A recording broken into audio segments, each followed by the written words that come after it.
My name is Salah. I'm Palestinian. My parents are from Al-Bassa and Haifa, but they grew up in Lebanon after their own parents were forcibly displaced from Palestine. After enduring the hardships of the Lebanese civil war, my parents fled to Germany, where I was born. Growing up in Germany has not always been a bad experience. I have made many friends at school, met people with diverse backgrounds, and was able to receive a good education.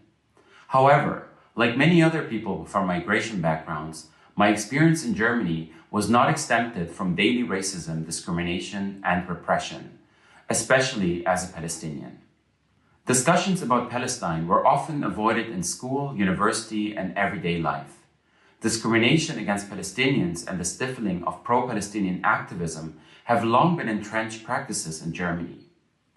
Before October 7th, I was seen as an exemplary citizen, recognized and awarded by German government representatives and civil society organizations for my community contributions. However, everything changed when my activism for Palestine intensified following the genocide in Gaza. Overnight, I became a persona non grata. Since October 7th, Germany has intensified its crackdown on pro-Palestinian solidarity. The state has unleashed police, media, and politicians to stifle our voices.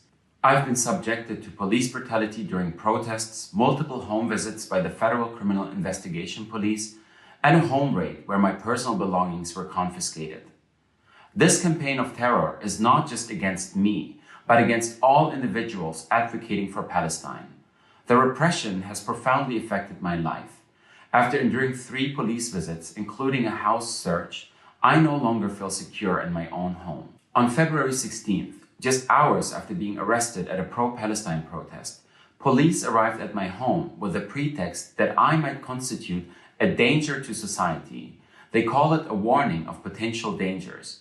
The repeated police visits have increasingly become more intrusive and more aggressive, making me fear what might happen next. The German government, with the support of the media, has targeted and harassed me, leading to daily threats and even physical attacks on the streets of Berlin. I shared my concerns on social media, questioning whether this is how freedom of expression should look like in a democracy. The systemic suppression of pro-Palestinian activism in Germany is alarming. Banning protests, suppressing voices, and canceling cultural events have become a common practice. With increased police brutality and the periodic banning of symbols like the kufiyya and even the Palestinian flag, which endangers the Palestinian identity. As a co-organizer of several events in support of Palestine, I witnessed the intimidation and the threats against organizers. Authorities closely monitor activists, and the German media labels pretty much everyone who shows even just a tiny bit of empathy with Palestinians as anti-Semites or terrorist sympathizers. Opposition to the Palestinian cause in Germany isn't just from the right-wing AfD. The Green, Liberal, and Socialist parties in the current government also amplify racism against pro-Palestine activists. With no political representation and Germany's unwavering support for Israel, we must take it to the streets to ensure our voices, stories, and realities are being heard, as the politicians fail to do so. We experienced a peak of discrimination at the so-called anti-AfD demonstrations, which were supposedly organized to protest against the fascist and far-right German AfD party. Instead, a group of Palestine solidarity demonstrators and I were actively excluded from the protest. We were verbally and physically attacked by the demonstrators who were supposed to be advocating for diversity and inclusion and against the far-right. We were also excluded from the demonstration by the police and the organizers because we were visibly showing our solidarity with Palestine. The systemic targeting of pro-Palestinian activists has fueled xenophobia and racism across Germany.